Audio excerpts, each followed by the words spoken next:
आज का next question है अभी important of macro economics. Macro economics के फीचर्स मैंने आपको दे दिए, उसके इम्पोर्टेंट क्या है, कहाँ पे यूज़फुल है। पहला, फंक्शनिंग ऑफ एन इकोनॉमिक्स। एक इकोनॉमिक्स को चलाने के लिए, फंक्शन करने के लिए मैक्रो इकोनॉमिक्स की ज़रूरत पड़ती है, उसके कंसेप्ट की, उसके थ्योरी की ज़रूरत पड़ती है, पढ़ेंगे। Macro economics analyse give us on idea of the functioning of economic system. एक इकोनॉमिक सिस्टम को समझने के लिए मैक्रो इकोनॉमिक्स एक आइडिया देता है। It help us to understand the behaviour pattern of the aggregate variable in the large and the complex economic system. जो variable और जो कॉम्प्लेक्स, अलग अलग कठिन कॉम्प्लेक्स इकोनॉमिक सिस्टम है, उसको समझने के लिए मैक्रो इकोनॉमिक्स हेल्प करता है। Second point, economics fluctuation. Macro economics help to analyse the causes of fluctuation in income, output, employment and make an attempt to control them or reduce their severity।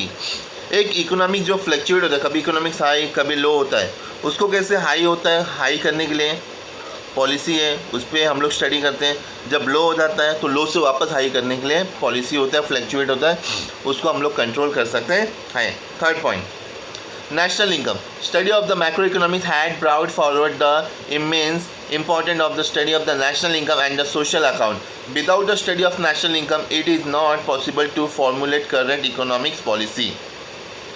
Student, study of economics, study of macroeconomics has brought forward the immense importance of study of national income. अगर आप national income की study करना चाहते हैं तो आपको macro economics की study करनी पड़ेगी, क्योंकि नेशनल इनकम कहाँ से आता है, टोटल जो भी लोग हैं जो टैक्स देते हैं, जो जीएसटी देते हैं, उनसे आता है।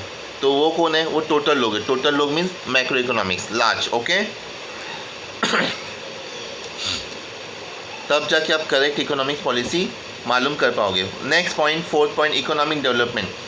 Advanced study in the macroeconomics help to understand the problem of developing countries such as poverty, inequality of income and wealth, difference in the standard of living of the people। जो अलग अलग standard of living of the people है, जो poverty है, गरीबी है, inequality, असमानता है, वो सबको समझना है तो आपको मैक्रो इकोनॉमिक्स का स्टडी करना पड़ेगा। तब आप जाके इकोनॉमिक डेवलपमेंट करोगे और जो भी इनइक्वालिटी है उसको इक्वल आप बना सकते हो और स्टैंडर्ड ऑफ लिविंग भी आप ग्रोथ कर सकते हो, okay. Next point, performance of an economics. Microeconomics help us to analyze the performance of economics. National income estimate are used to measure the performance of economics over the time by comparing the production of goods servicing in one period with that of other period। आप एक period से दूसरे period, like एक साल से दूसरे साल, दूसरे से तीसरे साल, हर साल आप परफॉर्मेंस दे सकते हो, प्रोडक्शन कर सकते हो, लेकिन आपको इकोनॉमिक्स को पहला समझना ज़रूरी है, ओके। प्रोडक्शन के लिए इम्पॉर्टेंट है। Next, study of macroeconomics variable.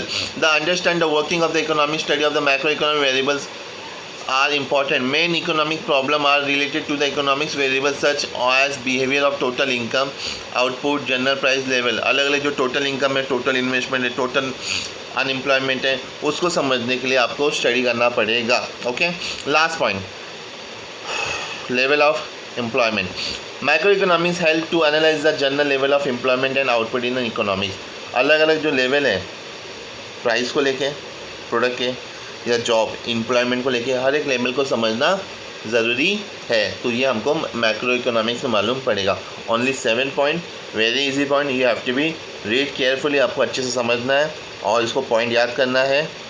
उसके अंदर का जो भी एक्सप्लेनेशन है उसको अच्छे से ओपन ब्रैकेट क्लोज ब्रैकेट करना है। जो भी आपको जमेगा लाइन वो लो, जो नहीं जमेगा वो मत लो, बट उसको बाय हार्ट नहीं करना है, उसको समझना है और अपने बेस पे उसको लिखना है। सिर्फ उसके जो टेक्निकल पॉइंट्स हैं वो आपको याद करना है, ओके स्टूडेंट, बाय।